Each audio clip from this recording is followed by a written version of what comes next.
పూర్ణమై సంపూర్ణమైన నీ దివ్య చిత్తమే నీవు నన్ను నడిపే నూతనమైన జీవ మార్గము.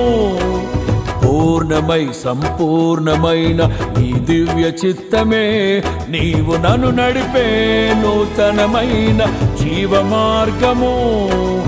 ఇహమందు పరమందు ఆశ్రయమైన వాడవు, ఇన్నాళ్ళు క్షణమైన నన్ను మరువని యేసయ్యా. నా తోడు నీ